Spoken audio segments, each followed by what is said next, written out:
하나님의 말씀은 히브리서 5장 12절에서 14절의 말씀입니다. 때가 오래므로 너희가 마땅히 선생이 될 터인데 너희가 다시 하나님의 말씀이 초보가 무엇인지 누구에게 가르침을 받아야 할 것이니 젖이나 먹고 단단한 식물을 못 먹을 자가 되었도다. 내가 젖을 먹는 자마다 어린아이니 위의 말씀을 경험하지 못한 자요. 다 같이 읽으시겠습니다. 단단한 식물은 장성한 자의 것이니 저희는 지각을 사용함으로 연단을 받아 선악을 분별하는 자들이니라. 아멘. 할렐루야. 저에게 평강의 복을 기원하는 마음으로 샬롬 인사 나누시기 바랍니다. 샬롬. 샬롬. 오늘도 앞에 찬양대의 찬양이 곡조 있는 기도가 되어 주님께로 날마다 더 가까이 나아가게 해달라는 그런 기도를 담은 은혜로운 찬양이었습니다. 리오올림픽이 오늘 폐막되죠. 한국은 박인비 선수가 골프에서 금메달을 획득함으로 금메달 9개, 종합성적 세계 8위가 되었습니다. 한국보다 앞선 나라들이 어떤 나라들이 있는가 봤더니 미국, 영국, 중국, 러시아, 그리고 독일, 일본, 프랑스, 그 다음에 한국, 세계 8위. 대단하지 않습니까? 이번 리오올림픽에서 두각을 나타냈던 대표적인 두 선수, 수영의 수영 황제라고 일컬어지는 마이클 펠프스하고 육상의 유세인 볼트, 이 두 사람이 가장 두드러지게 나타난 선수이죠. 유세인 볼트는 3번의 올림픽, 베이징, 런던, 그리고 리오올림픽 3번의 올림픽에서 100m, 200m, 400m 계주까지 금메달을 3개씩 3번 땄으니까 금메달 9개. 펠프스는 믿지 못하지만 육상에서는 가장 많은 금메달을 딴, 지구상에서 가장 빠른 사나이 볼트, 번개처럼 빠른 그런 선수로 인정을 받게 되었습니다. 천부적인 신체 조건을 가지고 있더라고요. 신장이 195cm, 체중이 205파운드, 94kg. 그러니까 육상 선수로서는 상당히 우람한 근육질의 체격 조건을 가지고 있는 것이 오히려 이제는 현대에는 더 유리한 모양입니다. 체중이 200 클럽에 들 정도 204파운드. 대단하죠.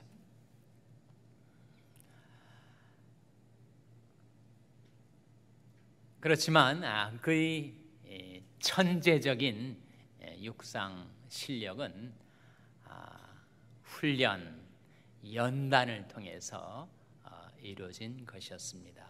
물론 전부적인 신체 조건도 잘 갖춰져 있었지만 그는 나이가 1986년생이니까 30살인데 30년 동안 줄곧 달려온 사람이었어요.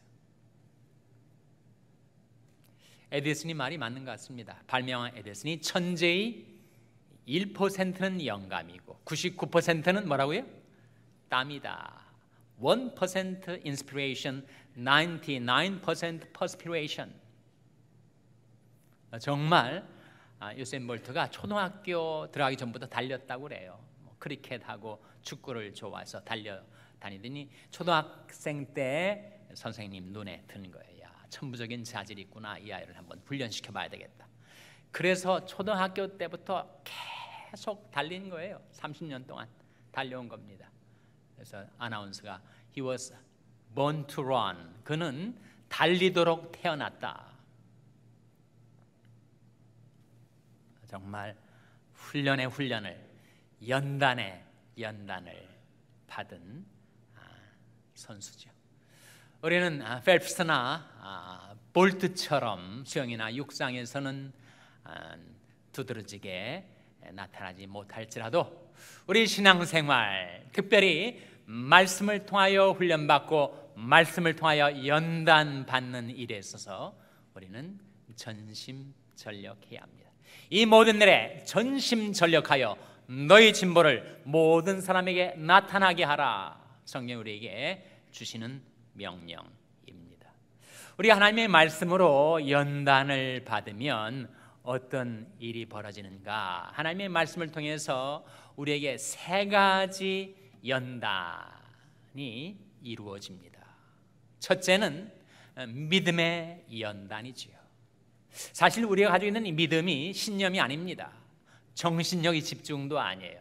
믿음은 무엇이라고 했습니까? 그러므로 믿음은 들음에서 나며 들음은 그리스도의 무엇으로 말미암았느니라 했습니까?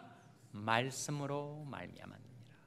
그러니까 믿음은 하나님의 말씀이 내 마음속에 임할 때, 내 마음에 깨달아질 때, 내 마음 안에서 말씀이 화게 되는 것, 그것이 바로 믿음이란 말이죠. 그렇게 생겨난 나의 믿음, 말씀으로 시작된 나의 믿음, 그 믿음이 성장하는 것도 말씀을 통해서. D.L. 무디 한 간증을 제가 소개를 해드린 바가 있습니다만, 자기는 언젠가 정말 천둥병력이 내려치듯이 하늘로부터 큰 믿음이 자기에게 떨어져서 자기가 큰 믿음의 사람으로 변화될 줄 알았대요. 아무리 기다려도 그런 날은 오지 않더라는 겁니다. 어느 날 성경을 읽다가 로마서 10장 17절에 그러므로 믿음은 들음에서 나며 들음은 그리스도의 말씀으로 말미암았느니라 하는 것을 발견하고 나서 믿음은 말씀으로 성장하게 되는 것이구나. 그 다음부터 그는 줄기차게 그 말씀을 읽고 묵상하게 되었고 그의 믿음도 줄기차게 성장하게 되었다라고 하였습니다. 믿음이 생겨나는 것도 말씀으로, 믿음이 성장하는 것도 말씀으로. 그런데 우리 믿음은 죄 많은 세상, 유혹과 시험 많은 세상 속에 살다 보면 처음에 가졌던 그 순수했던 믿음이 퇴색이 되고 변질이 될 수가 있습니다. 여러 가지 유혹들이 많으니까 성적인 유혹, 물질적인 유혹, 명예욕의 유혹, 권세의 유혹, 이런 여러 유혹들, 여러 시험에 내가 처음에 가졌던 믿음이 변질되고 부패될 수가 있습니다. 그러할 때 무엇이 나의 믿음을 새롭게 해주고 나의 믿음을 연단하여 나의 믿음을 갱신시켜 주는가? 바로 하나님의 말씀. 예수님께서 우리를 위해서 기도하시면서 저희를 진리로 거룩하게 하옵소서. 아버지 말씀은 진리니이다. 제자들 향하여 예수님께서 너희는 내가 일러준 말로 이미 깨끗하였으니 내 안에 거하라. 나도 너희 안에 거하리라. 사람의 마음, 사람의 믿음을 깨끗하게 해주는 것은 바로 말씀이라는 거죠. 이는 곧 물로 씻어 말씀으로 깨끗하게 하사 거룩하게 하시고 자기 앞에 영광스러운 교회로 세우사 티나 주름 잡힌 것이나 이런 것들이 없이 거룩하고 흠이 없게 하려 하심이니라. 하나님 말씀으로 생겨나서 시작된 나의 믿음의 여정, 그 마지막 하나님 앞에 설 때까지 나의 믿음을 새롭게 해주고 나의 믿음을 연단시켜 주는 것은 바로 하나님의 말씀이라는 거예요. 여호와의 말씀은 순결하며 흑도가니에 7번 단련한 은 같도다. 순은 스털링 실버와 같은 하나님의 말씀. 그러니까 내 믿음 안에 여러 가지 세상의 불순물들이 섞여져 들어왔을 때 그 흑도가니에 단련한 순은과 같은 하나님의 말씀이 내 믿음을 재련하고 단련하고 연단하여 새롭게 변화시켜 준다는 거예요. 그 마지막은 무엇이겠습니까? 그 마지막은 지금 내가 너희를 주와 및 그 은혜의 말씀께 부탁하노니 그 말씀이 너희를 능히 든든히 세우사 거룩히 하심을 입은 모든 자 가운데 기업이 있게 하시리라. 마지막까지 우리 믿음을 든든히 세워서 하나님께서 우리를 위하여 예비해 두신 영원한 기업을 받아 누리게 해주는 것도 바로 하나님의 말씀을 통해서 우리 믿음이 연단되기 때문이다 하는 것이죠. 그래서 말씀을 통한 첫 번째 연단, 그것은 바로 믿음의 연단입니다. 둘째로 겸손의 연단. 하나님의 말씀은 우리 마음을 겸손케 단련시켜줍니다. 요셉이 정말 어렸을 때부터 아주 뛰어난 사람이었지만 성숙되지는 않았기 때문에 미숙한 그에게 아직도 사람들과 비교식에 자기를 뽐내고 자랑하는 그런 성향이 있었습니다. 그 요셉을 하나님께서 연단시키셨어요. 언제까지 연단시켰는가? 시편 105편 19절 말씀에 여호와의 말씀이 응할 때까지라. 그 말씀이 저를 단련하였도다. 하나님의 말씀이 요셉을 단련시키셔서 허탄한 자랑, 교만 버리게 해 주셨다는 거예요. 사람은 본성적으로 교만한 존재입니다. 내가 그것을 별로 인정하고 싶지 않아도 나는 교만한 자예요. 내 마음은 아무것도 아닌 사소한 것들로 자랑하고 높아지고 교만해지기 쉬운 마음입니다. 그러면 어떻게 되는가? 교만은 패망의 선봉이요, 거만한 마음은 넘어짐의 앞잡이니라. 이런 자연계의 자연 법칙을 하나님이 설정해 두셨습니다. 마찬가지로 인간 세계, 이 도덕 세계에 하나님께서 도덕 법칙을 설정해 두셨는데 그것이 무엇인가? 누가복음 14장 11절 말씀에 무릇 자기를 높이는 자는 낮아지고 자기를 낮추는 자는 높아지리라. 이 도덕 법칙이에요. 인류 역사는 그것을 반증해 줍니다. 우리 주위의 사람들이 살아가는 삶의 모습, 그것은 그 법칙에 의해서 이루어져요. 다른 사람 말고 나의 마음, 나의 인생은 그 말씀이 법칙대로 되어집니다. 내가 스스로를 자기를 높이려 하면 낮아질 수밖에 없고, 자기를 낮추며 겸손히 살아가면 높여주신다. 동일한 말씀이 누가복음 18장 14절에도 똑같이 나타나는데, 무릇 자기를 높이는 자는 낮아지고 자기를 낮추는 자는 높아지리라. 성경과 역사를 통하여 우리에게 일관되게 보여주시는 하나님의 통치의 법칙입니다. 그럼에도 불구하고 내 마음은 내 의지력으로 통제되지 않은 채 계속해서 높아지려 한단 말이에요. 아무것도 아닌 사소한 성과, 성취, 인정, 이런 것들로 인해서 내 마음이 차고해지기가 쉬워요. 마치 무엇과 같은가? 공기를 빵빵하게 채워놓은 풍선을 아무리 물속에 집어넣으려 해도 계속 솟구쳐 오르는 것처럼, 나의 교만한 마음은 나의 의지력으로 통제를 할 수가 없습니다.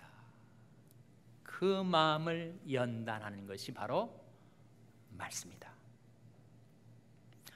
이스라엘 중에 왕이 된 사람은 꼭 이렇게 살라. 신명기 17장에 이런 말씀이 나오죠. 그가 왕위에 오르거든 레위 사람 제사장 앞에 보관한 이 율법서를 등사하여 평생에 자기 옆에 두고 읽어서 그 하나님 여호와 경외하기를 배우며 그 마음이 형제 위에 교만해지지 아니하고 좌로나 우로나 치우치지 아니하리니 그와 그의 자손이 왕위에 있는 날이 장구하리라. 우리는 일시적인 축복을 받았다가 그 축복이 갑자기 재앙으로 둔갑을 해서 내 인생이 망가지는 그런 축복을 원치 않습니다. 장구한 축복, 그것은 겸손한 자에게 주어집니다.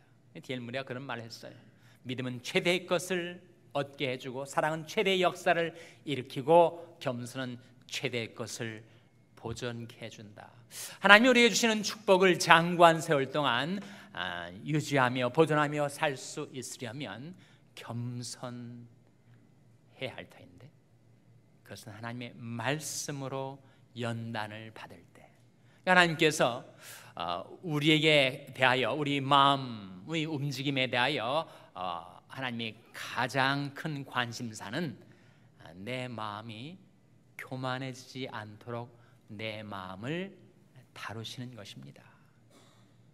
직장에서 승진을 한다든지 사업에서 성공을 한다든지 자기 인생에서 득의를 한다든지 마음먹은 대로 뭔가 성취가 있게 될 때 내 마음이 높아지지 않도록 하나님께서 즉각 개입하셔서 내 마음을 낮춰주세요.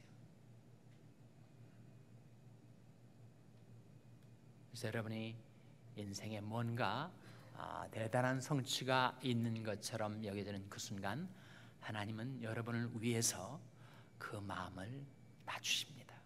그런 경험들을 하신 분들이 계실 거예요. 왜 하나님은 그리 내 마음을 다루시는가? 그렇게 하지 않으면 내 마음이 교만해져서 결국 패망당하지 않도록 사전 예방을 하시는 거죠.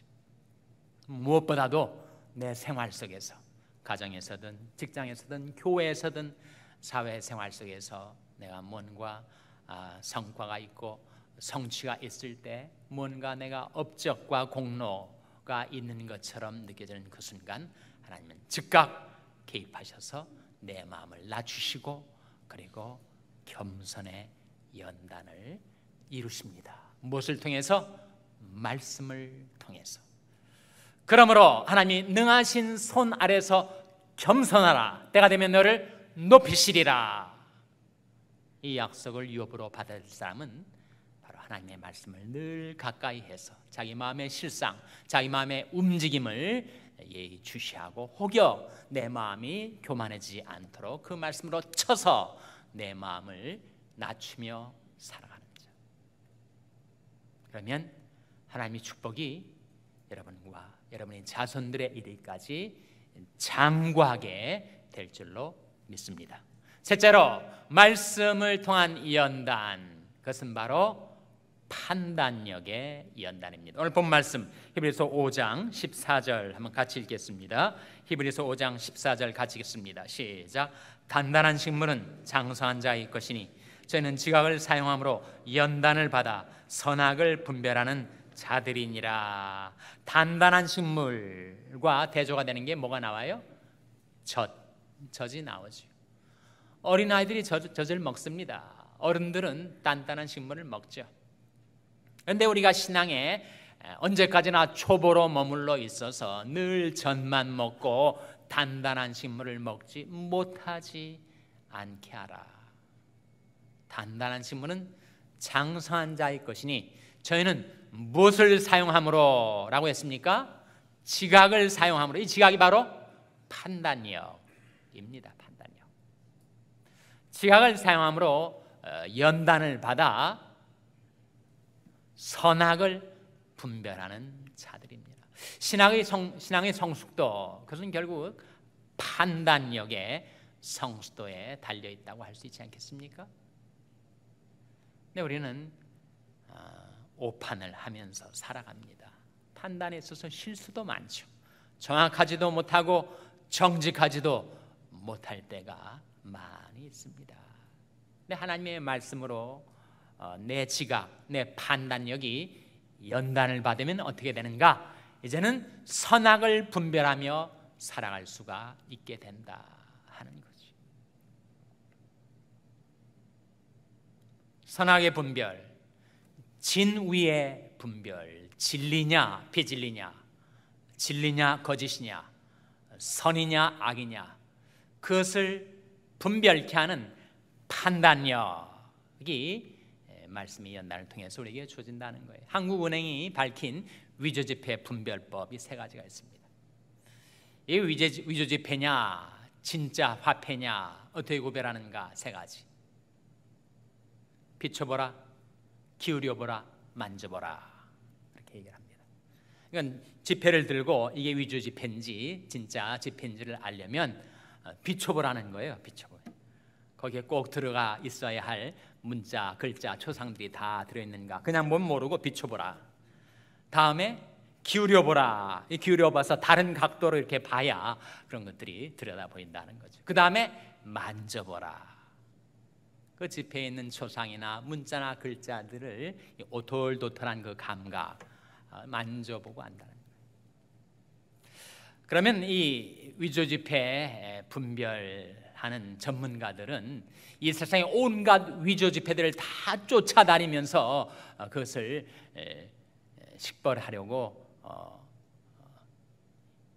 연습을 해야 하는가? 그렇지 않다는 거예요. 그 사람들은 이 진짜 지폐를 항상 접촉하고 감지하고 거기에 익숙해져 있기 때문에 위조 지폐는 너무 쉽사리 분별이 된다는 겁니다. 그러니까 온갖 세상의 위조 지폐를 따라다니는 것이 아니라 진짜 지폐를 정말 비춰보고 기울여보고 만져보고 그 감각, 그 분별력을 자기가 유지하고 있으면 그 감각에 벗어난 위조 지폐는 쉽사리 판별이 된다 하는 거예요. 마찬가지로 이 세상 속에 선과 악이 뒤섞여 있지만 어떻게 선과 악을 분별해낼 수가 있는가? 온 세상의 온갖 악들을 내가 다 경험해 봐야 비로소 알 수가 있게 되는가? 그렇지 않다는 것입니다. 선이 무엇인지 그 선을 비춰보고 기울여보고 만져보고 그 선을 체험하면 그 분별력, 그 판단력이 내게 있어서 그렇지 않은 가짜를, 악을 분별해내기가 용이하다 하는 것이죠. 그 선이 어디에 들어있습니까? 그 진리가 어디에 들어있습니까? 바로 말씀에 들어있지 않은가?